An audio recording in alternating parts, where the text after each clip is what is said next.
Bismillahirrahmanirrahim. Assalamualaikum warahmatullahi wabarakatuh. Alhamdulillahirabbil alamin wa bihi nasta'in wa ala umuri dunya waddin wassalatu wassalamu ala asyrafil anbiya'i wal mursalin sayyidina wa habibina wa syafi'ina wa maulana Muhammadin amma ba'du. Perkenalkan, nama saya Muhimmatul Uzma, mahasiswi Universitas Islam Negeri Syarif Hidayatullah Jakarta, kelas 2C, jurusan Tarjamah, Fakultas Adab dan Humaniora.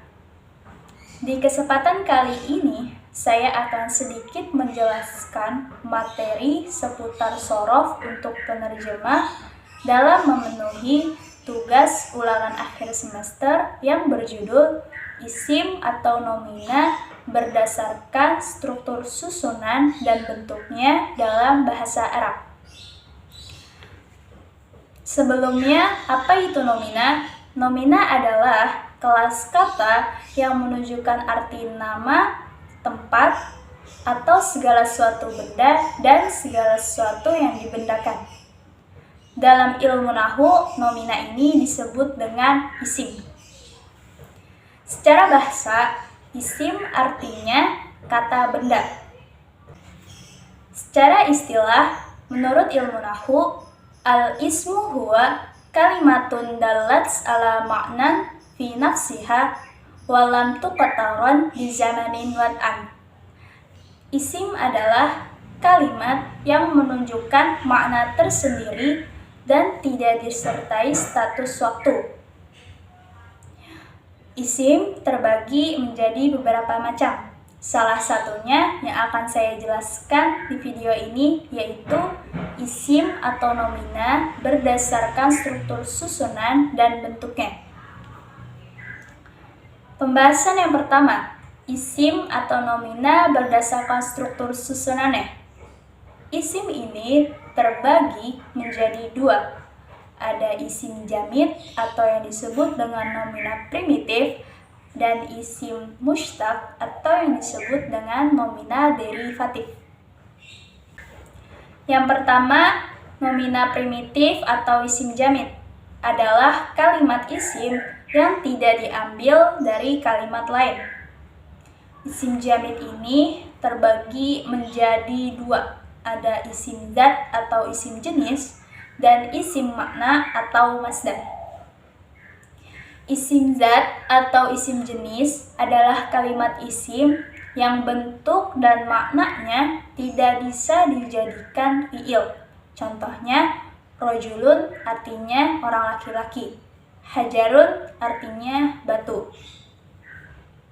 Sedangkan isim makna atau masdar adalah kalimat isim yang menunjukkan makna tetapi tidak mengandung waktu. Masdar ini asalnya dari kalimat fi'il dan semua isim mushtaq. Masdar terdapat di beberapa wazan. Di antaranya pada wazan fi'il sulasi, misalnya fa'lan, fu'ulan, fu'alun. Pada wazan fi'il rubai, misalnya if'alan, taf'ilan, taf'ilatan. Pada fi'il khumasi, misalnya tafa'alan, tafa'alan. Pada fi'il sudasi, misalnya istaf'alan, dan lain-lainnya. Yang kedua, ada nomina derivatif atau isim mushtaq. Isim mushtaq adalah kalimat isim yang diambil dari kalimat fi'il. Isim mushtaq ini terbagi menjadi 7. Yang pertama ada isim fa'il dan sigoh mubalaghah. Isim fa'il artinya orang yang melakukan pekerjaan atau yang disebut dengan subjek. Secara umum, isim fa'il terdapat pada dua wazan. Yang pertama, pada fi'il sulasi yaitu wazan fa'ilun, contoh katanya qaimun, naimun, jalisun, dan contoh lainnya. Yang kedua, pada fi'il selain sulasi yaitu berwazan muf'ilun. Contohnya mudahrijun, mukrimun, dan lain sebagainya. Yang selanjutnya sigoh mubalaghah. Sigoh mubalaghah ini masih sama fungsinya dengan isim fa'il. Akan tetapi sigoh mubalaghah ini memiliki makna yang kuat. Sigoh mubalaghah ini secara umum berwazan fa'alun. Contohnya nawamun, qawamun, dan lain sebagainya. Yang kedua yaitu sifat musyabbahah. Sifat musyabbahah adalah kalimat isim yang menyerupai isim fa'il. Sifat musyabbahah ini bentuknya dari kalimat fi'il yang tidak mempunyai objek atau yang disebut dengan fi'il lazim. Contohnya hasanun dari kata hasanah. Yang ketiga ada isim maf'ul. Isim maf'ul adalah isim yang dikenakan pekerjaan atau yang disebut dengan objek. Contohnya madrubun, orang yang dipukul. Yang keempat, isim tafdil. Isim tafdil adalah kalimat isim yang memiliki makna lebih atau paling. Isim tafdil ini secara umum terdapat pada wazan af'alu.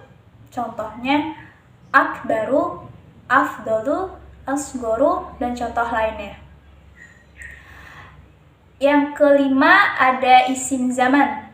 Isim yang menunjukkan makna waktu atau zaman. Contohnya ma'lamun. Yang keenam ada isim makan. Isim makan adalah isim yang menunjukkan makna tempat. Contohnya ma'lamun, maktabun. Ma'lamun artinya tempat untuk menuntut ilmu. Maktabun artinya tempat untuk menulis. Yang terakhir ada isim alat. Isim alat adalah kalimat isim yang menunjukkan arti alat untuk dipergunakan atau dipekerjakan. Contohnya midrobun yang artinya alat untuk memukul. Pembahasan yang kedua yaitu isim berdasarkan struktur bentuknya. Isim berdasarkan struktur bentuknya ini terbagi menjadi dua. Ada isim sahih akhir dan isim ghairu sahih akhir. Yang pertama, isim sahih akhir adalah isim mu'rab yang akhir kalimatnya terbebas atau tidak bersambung dengan alif lazimah, ya lazimah, hamzah, dan huruf ilat. Contohnya kitabun, rajulun, maktabun. Yang kedua, isim ghairu sahih akhir. Isim ghairu sahih akhir ini terbagi menjadi tiga. Yang pertama, isim maksur. Isim maksur adalah kalimat isim mu'rab yang akhir kalimatnya bersambung dengan alif lazimah atau alif asli. Alif lazimah ini tidak bisa dihilangkan pada isim maksur.